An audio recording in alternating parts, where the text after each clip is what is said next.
देखो उसी दिन उनमें से दो जन इमायूस नाम एक गांव को जा रहे थे। हम देखें कि उसके बाद जो है लेडीज लोग आके बोले कि यीशु मसीह जो कब्र में नहीं है, तो वहीं पे जो है शिष्य लोग जो है उनका प्रतिदिन मतलब विश्वास नहीं किया। उसके बाद मरियम मगदलिनी भी जाके बोलता है कि यीशु मसीह को मैंने देखा करके। उस टाइम में भी जो क्या करते हैं वो लोग विश्वास नहीं करते हैं, जो कि हम पाते हैं मरकुस लिखित सुसमाचार उसका 16 अध्याय 11, 13, 14 को बाद में हम देखेंगे। मरकुस लिखित सुसमाचार 16 अध्याय 11, 13, 14 में वो विश्वास नहीं करते हैं। उसके बाद जो है दोनों वहीं पे क्या कर रहे हैं, देखो उसी दिन उनमें से दो जन इमायूस नाम एक गांव को जा रहे थे जो यरूशलेम में कई 60 मील की दूरी पर है, क्योंकि रास्ते में दो जन जा रहे हैं। और वे इन सब बातों पर जो हुई थी आपस में बातचीत करते जा रहे थे। और जब आपस में बातचीत और पूछताछ कर रहे थे तो यीशु पास आकर उनके साथ ही हो लिया। यीशु जो है उनके पास आ गया, परंतु उनकी आंखें ऐसी बंद कर दी गई थी कि उसे पहचान नहीं सके। जैसे कि मरियम मगदलीन जैसे पहली बार देखा, जब पहचान नहीं पाया, तो उसके बाद जो है दोनों जो है वहीं पे आदमी जो है उसको दो जन जो है उसको पहचान नहीं पाया। और जब वे आपस में बातचीत और पूछताछ कर रहे थे तो यीशु पास आकर उसके साथ आ गया, पहचान नहीं पाया। उसने उनसे पूछा, ये क्या बातें हैं जो तुम चलते चलते आपस में करते हो? वे उदास से खड़े रह गए। यीशु मसीह पूछ रहा है वो दोनों को। यीशु मसीह को पता है क्या हो गया, लेकिन वो जानना चाहता है कि क्यों जो है आपस में ये बात कर रहे हैं, उदास खड़े हुए थे। तो ये सुनकर उनमें से क्लियोपास नाम एक व्यक्ति ने कहा, एक व्यक्ति का नाम जो है क्लियोपास, क्या तू यरूशलेम में अकेला परदेसी है जो नहीं जानता? वो यीशु मसीह को बोल रहा है, तू नहीं जानता ये सब विषय में क्या हुआ? देखो मैं सुना रहा हूं क्या हुआ। उसने उनसे पूछा कौन सी बात है? यीशु मसीह बोल रहा है कि कौन सी बातें हुआ है?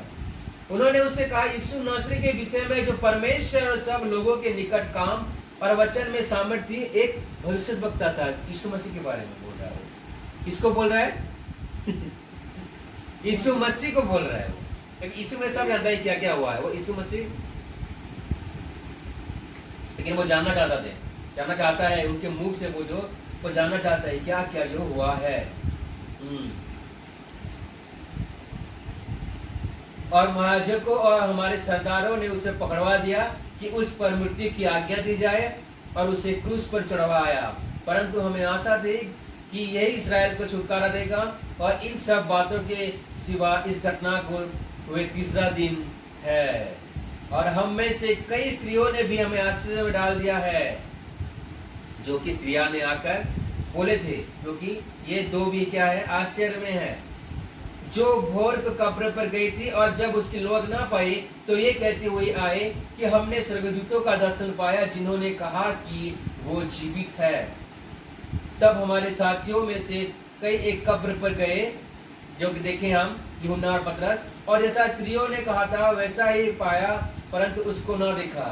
जैसे स्त्रियों ने बोला था ऐसा ही जाके दोनों चला गए थे, नहीं था शरीर। तब उसने उनसे कहा, हे निर्बुद्धियों और भविष्यद्वक्ताओं की सब बातों विश्वास करने में मंथ मतियो, क्या बोल रहे इसमें से, हे निर्बुद्धि भविष्यद्वक्ता की बातों में तो विश्वास नहीं करने वाले, क्या अवश्य नहीं था कि मसीह ये दुख उठाकर अपनी महिमा में प्रवेश करे? तब उसने मूसा से और सब भविष्यद्वक्ताओं से आरंभ करके सारे पवित्र शास्त्रों में से अपने विषय में की बातों का अर्थ उन्हें समझा दिया। इतने में वे उस गांव के पास पहुंचे जहां वे जा रहे थे, और उसके ढंग से ऐसा जान पड़ा कि वो आगे बढ़ा चाहता है। पर उन्होंने ये कहकर उसे रोका कि हमारे साथ रह, क्योंकि संध्या हो चली है और दिन अब बहुत ढल गया है। तब वो उनके साथ रहने के लिए भीतर गया, मतलब यीशु मसीह उनके साथ भीतर गया। जब वो उनके साथ भोजन करने के लिए बैठा तो उसने क्या किया कि यीशु मसीह ने क्या किया, रोटी लेकर धन्यवाद किया और उसे तोड़कर उनको देने लगा।